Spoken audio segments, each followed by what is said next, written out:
दोस्तों 30 अप्रैल की रैली के बाद सबसे पहले सरकार विड्रॉल फैसिलिटी पर झुकी। 26 नवंबर के बाद सरकार एक और फैसिलिटी पे झुकी, वो थी 10% से बढ़ाकर के 14%। और आज की जो खुशखबरी होगी वो विजय बंधु जी सुनाएंगे हमारे बीच।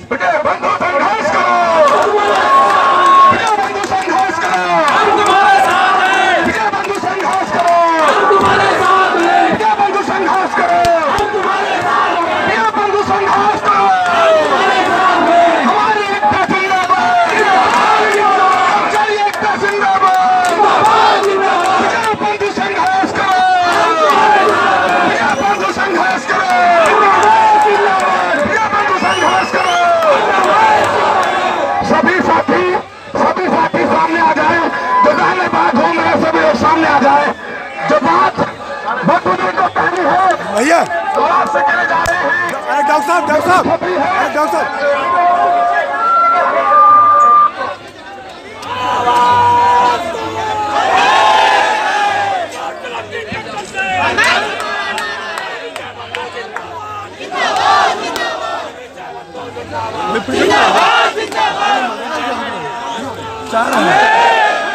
दो एक्स्ट्रा में रखे थे, एक्स्ट्रा एक वो टूटा वाला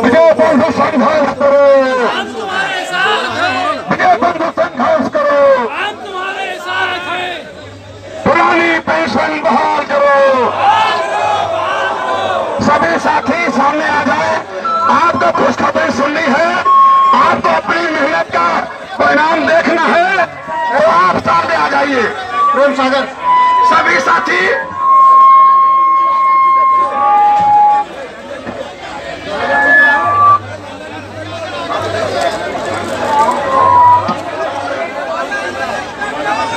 साथी सामने आ जाए, सामने आ जाओ, सामने आ जाए, सभी लोग सामने आ जाए, प्लीज प्लीज प्लीज प्लीज सभी लोग सामने आ जाए। तिरंगे वाले पीछे बंधु के पीछे सब लोग सामने आ जाए, सभी साथी सामने आ जाए।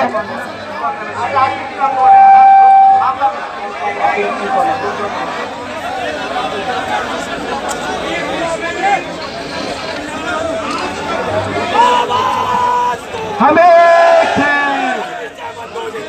जिंदाबाद जिंदाबाद जिंदाबाद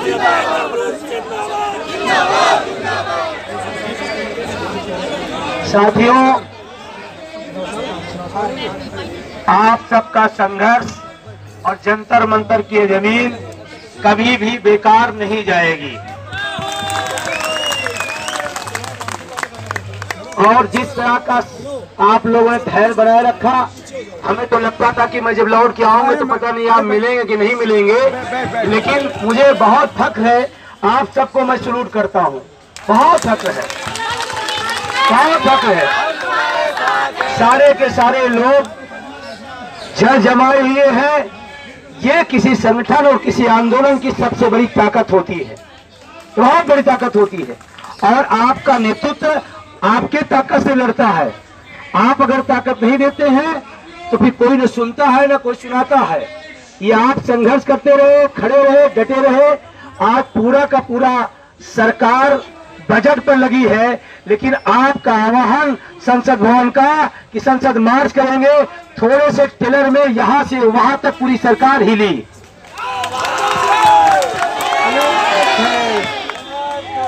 गडकरी साहब तक बात गई, गडकरी साहब, क्योंकि जेटली साहब तो है नहीं, और हम तो उसके लिए दुआएं करूंगा जी कि बेचारा ठीक हो जाए,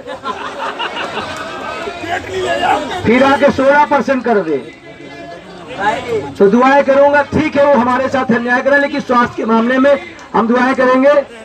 तो क्योंकि बजट सब चल रहा है, तो 5 बजे तक गडकरी साहब वहां 5 बजे तक वहां, उन्होंने कहा कि 5 बजे तक आप रुकिए, 5 बजे तक, लेकिन हमने कहा सर हमारे साथी सड़क पे हैं तो 5 बजे तक तो संभव नहीं। फिर भी उन्होंने जिम्मेदारी से, नरेंद्र सिंह तोमर साहब है, सामाजिक अधिकारिता मंत्री है, उन्होंने अपने प्रतिनिधिमंडल की बात की और उन्होंने सारी बात को पॉइंट वाइज समझा है और उन्होंने कहा कि आज आपका बजट सत्र हो जाता है, मैं शासन के अंदर ले जा करके आपकी बात रखूंगा। एक बड़ी बात जो उन्होंने कहा, जब समझने के बाद जब बताया गया कि 500, 800, 700 रुपए पेंशन मिल रही है, तो उन्होंने बात कहा नहीं, ये पूरी तरह अन्याय है और पुरानी पेंशन न्याय संगत मांग है। एक मिनिस्टर अगर ये बात मानता, देखिए मनवाना तो होने से है ना भाई। अच्छा, इसमें बैठा हुआ कोई पास करेगा क्या? इसमें बैठा कोई नहीं पास करेगा। पास करना, बात करना तो नहीं को है, लेकिन उन्होंने इस बात से सहमति जताई कि नहीं, आपका मुद्दा बिल्कुल सही है और आज हमें आप बजट सत्र है, क्योंकि एक भी आदमी से असंभव नहीं है, लेकिन जैसे ही बजट सत्र खत्म होगा आपकी बात हम प्रधानमंत्री के सामने, सरकार के सामने रखेंगे। लेकिन अपनी बात हमने उनसे कह दिया है, ये भी कहा है पूरे देश की लड़ाई है, आप इसको रखें, आप इसको करें, लेकिन एनएमओपीएस का एक आह्वान आज होगा। तैयार है? नहीं तैयार है? तैयार है। लेकिन लड़ाई छोटी नहीं, आप ध्यान रखिएगा, लड़ाई बड़ी है, लेकिन आप सब तैयार रहें।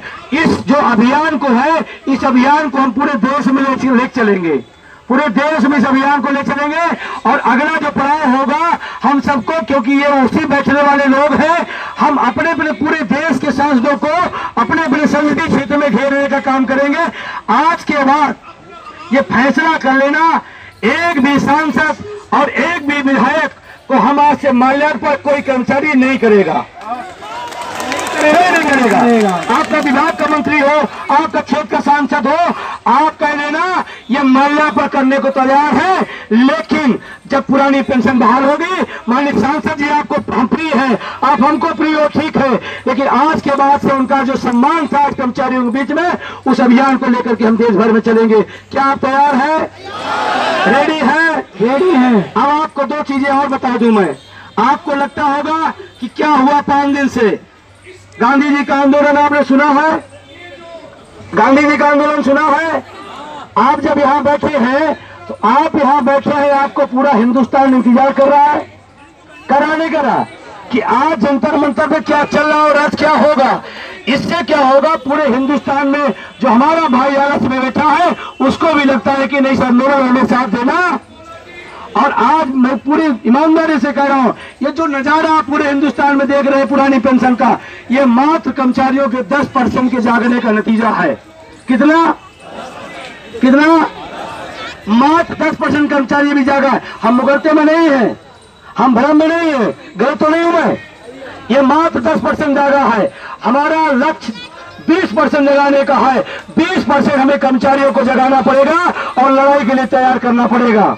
एक बात आप ध्यान रखना, अभी आपके बीच में कोई सांसद जी आए थे, रवि वर्मा जी और मनोज झा जी, और अभी सूचना है वो पटेल जी की, कांग्रेस के जो की मैन है, की मैन समझते हैं ना? नहीं समझते?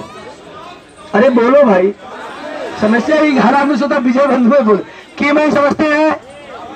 किसी भी गेट की जो ताले की चाबी होती है वो होता है, और कांग्रेस के की मैन आपके बीच में आ रहे हैं, उनको इसलिए सुनना जरूरी है क्योंकि उनकी जगह वाली बात भी करना है। हमें नहीं केंद्र सरकार का विरोध कर रहे हैं, हम जितनी भी सरकारें चाहे जिसकी हो, सबके विरोध में हम हैं। मानते नहीं मानते? तो अहमद साहब अभी हमारे आपके बीच में आ रहे हैं, अहमद साहब को भी हम लोग सुनेंगे और उनसे भी कहेंगे, जिन राज्यों में उनकी सरकारें हैं, अगर आपको लगता है यह आंदोलन भाजपा के खिलाफ है तो सबसे पहले आप पुरानी एनपीएस के खिलाफ होइए और अपने राज्यों में पुरानी पेंशन बहाल करिए। और एक चीज आपको बहुत दूरदर्शिता वाली बता रहा हूं, अगर उन राज्यों में सरकार बहाल कर देती है तो आपको अचानक रात 8 बजे सुनाई पड़ सकता है। और इसीलिए आपसे कह रहा हूं कि अहमद पटेल आ रहे वो की है कांग्रेस के, अगर इन 3 राज्यों में कांग्रेस ने लागू कर दिया और मोदी को सुनाई पड़ गया तो रात 8 बजे, भाई और बहनों, आप इसको अपनी लड़ाई को न मानिए। मैं बता रहा हूं, बहुत सेंसिटिव टाइप चल रहा है, बहुत ही निर्णायक दौर में हम हैं। और निर्णय आपको क्या लगता है, जंतर मंतर रिपोर्ट अभी और शासन के लोग डेली की डेली रिपोर्ट आपकी यहाँ आ रही थी, डेली की डेली रिपोर्ट पूछी जा रही थी, क्या स्थिति है, कैसी है। आपका संघर्ष कभी खराब नहीं जाता। और हम सब इसीलिए लगे हैं, किसी तरह से उन राज्यों में घोषणा हो जाए तो फिर हम लोग टीवी अपना अपना खोलेंगे रात 8 बजे। भाई और बहनों,